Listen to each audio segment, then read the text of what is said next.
안녕하세요. 반갑습니다. 오늘 자연과 환경 유상증자 일정에 대해서 관련 공시를 통해서 살펴보도록 하겠습니다. 참고로 유상증자 일정 등은 기업의 이제 여러 가지 환경이라든지 정정 등에 의해서 변경될 수 있으니까 최근 공시를 꼭 확인하시길 바랍니다. 먼저 자연과 환경 유상증자는 1950만 주를 신주 발행합니다.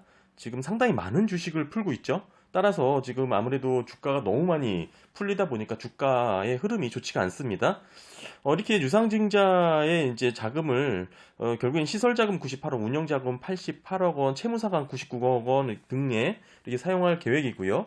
모집 총액은 292억 원입니다.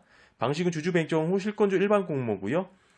결국은 이렇게 너무나 많은 부담이 될 수 있는 주식을 팔아서 유상증자를 하기 때문에 주가가 크게 하락하였습니다. 개파락하였고요. 지난 종가는 1,600원 마감을 했습니다. 지금 현재 유상증자의 예정 발행가액이 1,500원인데요. 지금 이 점을 고려한다면 앞으로 자금 조달 계획에 있어서 조금 고민이 많을 듯 보입니다. 심각하게는 유상증자 철회 가능성도 전혀 없진 않겠다라고 저는 개인적으로 생각하고 있고요. 다음은 이제 일정 등에 대해서 살펴보도록 하겠습니다. 기존 주주 자격으로 유상증자를 받으시려면 12월 1일 시간의 거래까지 보유 매수하시면 됩니다. 지금 기업의 이제 신주 배정 기준일이 12월 3일이죠. 따라서 우리는 하루 전날 권리락 하루 전날인 12월 1일 시간의 거래까지 주식을 보유 매수하시면 유상증자 구주주 자격으로 이렇게 청약을 하실 수가 있습니다. 중요한 것은 오후 6시를 기점이라고 보시면 될 것 같고요.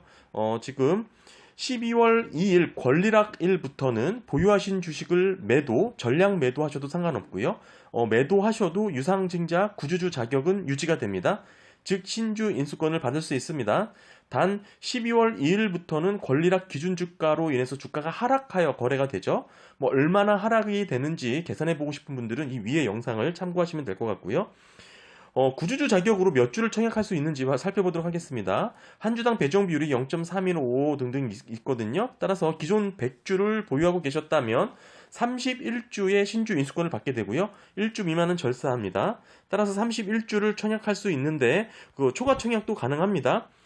총합 청약 비율이 신주 인수권 증서 한 주당 0.2주입니다. 따라서 위에서 사례로 말씀드린 100주로 설명을 드린다면 100주를 보유하셨다면 신주 인수권 31주를 받게 되죠. 거기에 31주 갖고 초과 청약 계산을 할 수 있는데요. 초과 청약 비율이 0.2주니까요. 31주 곱하기 0.2, 6.2주가 나옵니다.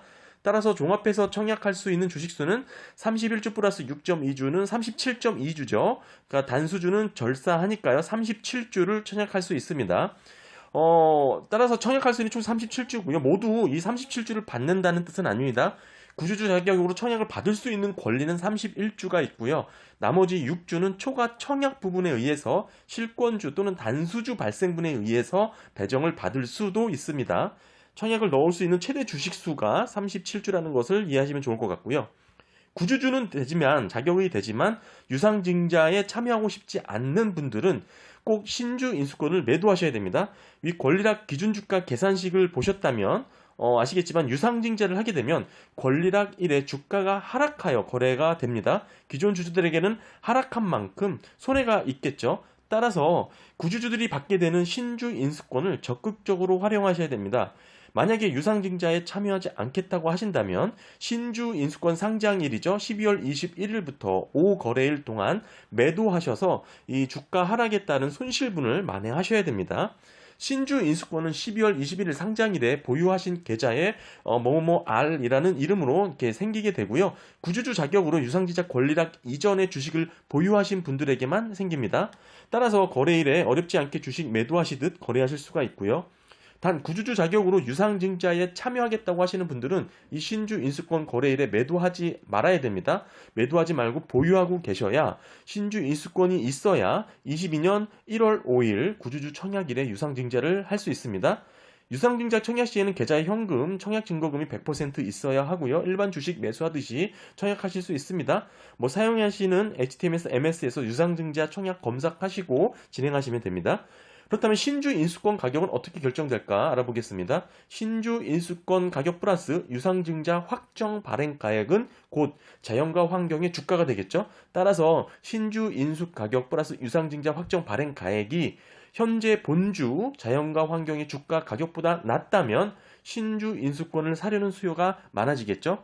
하지만 확정 발행가액은 12월 31일 결정됩니다. 따라서 확정 발행가액이 결정되기 전이기 때문에 어느 정도 감안해서 신주 인수권 거래를 하셔야 되는데요. 대체적으로는 신주 인수권 가격 플러스 유상증자 확정 발행가액은 자연과 환경 주가보다 저렴합니다. 왜냐하면 신주 인수권의 경우 할인되어 거래가 되는 게 일반적이기 때문입니다. 바로 매도할 수 없는 권리이기 때문에 그렇죠. 그리고 변동성이 심하게 움직입니다. 상한가, 하한가도 없고요. 참고로 말씀드리면 11월 30일 1차 발행가액 확정을 보시고 판단하시면 도움이 됩니다. 확정 발행가액은 1차 발행가액, 2차 발행가액 중 낮은 가액으로 결정을 하기니까요. 1차 발행가액을 보시면서 신주 인수권 가격을 가늠하시면 좋을 것 같습니다. 예를 들어 신주 인수권 가격이 500원이고 1차 발행가액이 1000원이다. 그런데 본주는 1500원이라고 할 때 만약 2차 발행가액이 1000원보다 높다면 1차 발행가액으로 확정되는 것이니 1차 발행가액으로 신주 인수권 가격을 계산하는 게 합리적이죠. 또한 만약 2차 발행가액이 1000원보다 낮다고 하더라도 지금 보시는 것처럼 애초에 1500원을 예상하셨듯 더 좋은 조건으로 지금 거래로 신주 인수권을 사시게 되는 겁니다.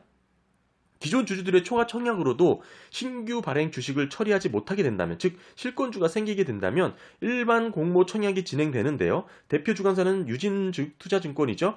일반 공모로도 만약에 실권을 처리하지 못한다면 결국에는 이 대표 주관사 유진투자증권이 자기 계산으로 인수를 합니다. 다 산다는 뜻이죠. 인수 후에는 장내 매각을 하게 됩니다. 빠르게 주가가 조정될 수 있기 때문에 실권주 상황을 면밀히 관찰하시는 게 필요합니다. 게다가 실권 수수료는 지금 15%나 됩니다. 상당히 비싼 수준이라고 볼 수 있고요. 그뿐 아니라 확정 발행가액이 2배 이상으로 결정되는 상황이라면 지금 예정 발행가액보다 2배 이상으로 결정되는 상황이라면 수수료가 30%로 높아집니다. 따라서 예정 발행가액이 1,500원인 상황이죠. 확정 발행가액이 3,000원이 넘거나 반대로 750원 이하가 된다면 수수료는 30%가 되는 겁니다. 실권주가 대량 생기게 된다면 결국 기업은 유증으로 인해 손에 쥐어지게 될 자금은 수수료와 비용 등을 감안하여 대폭 줄어들 수 있는 상황이 될 수 있습니다. 최대 주주는 공모 배정 100%를 청약할 예정이라고 공시했는데요. 워낙에 낮은 지분율을 보이고 있죠. 이렇게 최대 주주 지분율이 낮은 기업은 유상증자는 3자 배정을 못합니다. 불가피하게 주주 배정으로 하면서 지분율을 분산시켜야 하는데요. 지금 전환사채 전환 청구 가능 주식수도 12만 1,381주라고 나왔는데요. 유의미한 부분은 아니죠. 0.1% 수준이라서 뭐 이렇게 크게 의미 있는 부분은 아닙니다. 유상증자인지 얼마나 할인되는지, 신주 얼마나 싸게 살 수 있는지 살펴보도록 하겠습니다. 예정 발행가액은 1,500원입니다. 하지만 현재 주가가 하락하였죠. 더 낮아질 것 같습니다. 1차 발행가액은 11월 30일이 기산일이고요. 가중 산술 평균 주가는 거래대금을 거래량으로 나누어 계산하게 되는데 거래량을 반영하여 평균치라고 이해하실 수 있습니다. 1개월, 일주일, 기산일 이렇게 세 가지 가중 산술 평균 주가 중 낮은 금액을 할인율로 적용하여 결정하고요. 2차도 12월 30일이 기산일입니다. 일주일, 기산일 이 두 가중산술 평균 주가 중 낮은 것에 30% 할인을 해서 결정하게 됩니다. 그리고 2차 발행가액일은 확정 발행가액 결정일과 같습니다. 왜냐하면 1차, 2차 발행가액 중 낮은 것으로 결정되기 때문이죠. 이렇게 결정된 기준 주가가 또 하나 비교를 하게 됩니다. 청약일 전 3거래일부터 5거래일까지 가중산술 평균 주가의 60% 수준, 그러니까 40% 하락한 수준으로 또 비교를 하고요. 이 확정가액이 낮다면 결국에는 청약일 전 3거래일부터 5거래일까지의 가중산술 평균 주가에서 60% 수준으로 결정하게 됩니다. 이런 조건이 되려면 사실 청약일 전 3거래일부터 5거래일까지 주가가 급등하게 될 경우 이게 가능한데요. 지금 이 기업 같은 경우에는 지금 예정 발행가액이 나온 이후에 주가가 큰 폭으로 하락하였기 때문에 어느 정도 큰 변동성을 보일 수 있기 때문에 이런 디테일한 확정가액을 좀 알고 계시면 좋을 것 같습니다. 만약에 이런 식으로 확정가액이 변경이 된다면 청약일 3거래일을 앞두고 이렇게 금액이라든지 확정가액이라든지 또 그럼 유상증자 자금 조달 금액까지 모두 변경될 수 있기 때문에 끝까지 관심을 갖고 지켜보셔야겠죠. 발행가의 규모도 크게 늘어날 수 있기 때문에 이런 상황도 염두에 주시는 게 좋을 것 같습니다. 어찌됐든 지금 기업의 주가는 유중 발표 후 하락하였습니다.